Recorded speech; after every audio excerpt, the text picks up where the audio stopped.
আসসালামু আলাইকুম everyone, welcome back to my channel. কেমন আছেন আপনারা সবাই? আশা করছি অনেক অনেক ভালো আছেন। আজকে আমি আপনাদের সাথে আলুর ভর্তার একটি রেসিপি শেয়ার করব।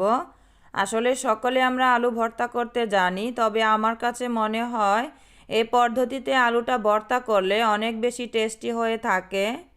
চলুন তাহলে দেখে নিই আজকে আমার এই রেসিপিটি। প্রথমে আমি চুলায় একটি প্যানে দিয়ে দিচ্ছি 1 চা চামচ পরিমাণ সরিষার তেল। এরপর দিয়ে দিচ্ছি 7-8টা শুকনা মরিচ। চুলার হিটটা লোতে রেখে আমি মরিচগুলোকে ভেজে নিচ্ছি। মরিচগুলোকে মুচমুচে করে ভাজার জন্য অবশ্যই চুলার হিটটা কমিয়ে রাখতে হবে। বেশি হিটে ভাজলে কিন্তু মরিচগুলো মুচমুচে হবে না। 2 থেকে 3 মিনিটের মতো আমি মরিচগুলোকে ভেজে নেব।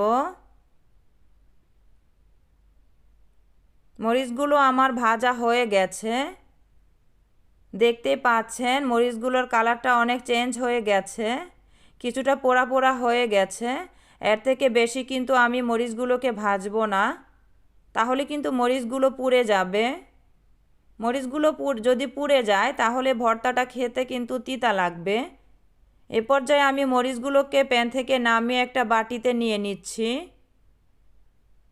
আর একই প্যানে আমি দিয়ে দিচ্ছি একটা মাঝারি সাইজের পেঁয়াজ কুচি। আর পেঁয়াজটাকেও আমি এ পর্যায়ে ভেজে নিব।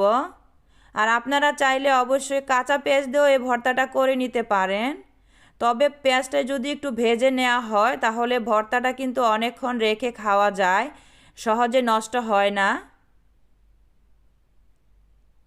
পেঁয়াজটাও আমার ভাজা হয়ে গেছে।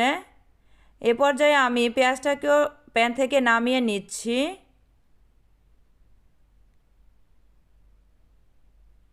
আর আজকের এই ভর্তাটা তৈরি করার জন্য আমি এখানে নিয়ে নিয়েছি 3টা সিদ্ধ করা আলু, আর নিয়ে নিয়েছি 3টা টমেটো। আর আলুগুলোকে আমি কেটে সিদ্ধ করে নিয়েছি। এখন আমি মরিচের বোটাগুলো ফেলে দিব।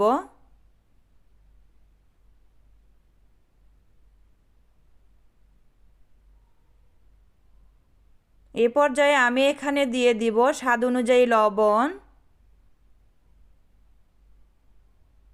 প্রথমে আমি মরিচগুলোকে চটকে নিচ্ছি। খুব ভালোভাবে চটকে নিতে হবে।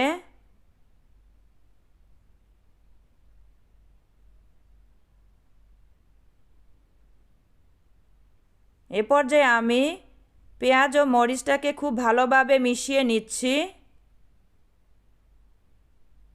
আর মেশানো হয়ে গেলে এখন এখানে আমি দিয়ে দেব কিছুটা ধনিয়া পাতা কুচি। ধনিয়া পাতাটা দিয়ে দেওয়ার পর আবারও আমি সমস্ত উপকরণ একটু মিশিয়ে নিচ্ছি।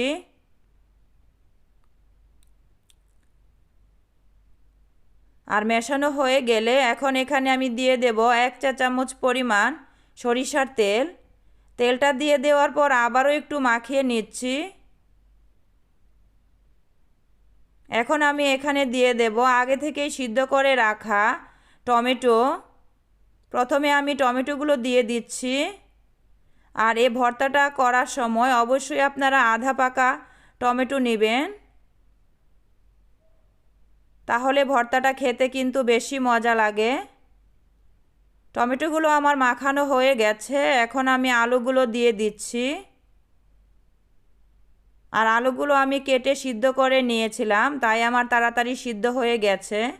আপনারা অবশ্যই আলু সিদ্ধ করার সময় একটু কেটে দিবেন, তাহলে তাড়াতাড়ি সিদ্ধ হয়ে যাবে। এ পর্যায়ে আমি আলু ও টমেটোটাকে খুব ভালোভাবে মিশিয়ে নিচ্ছি। ভর্তাটা আমার তৈরি করা হয়ে গেছে।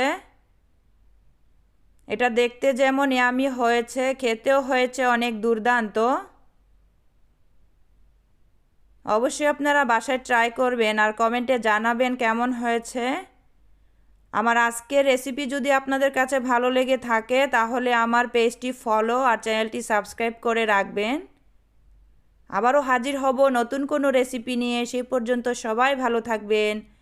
আল্লাহ হাফেজ।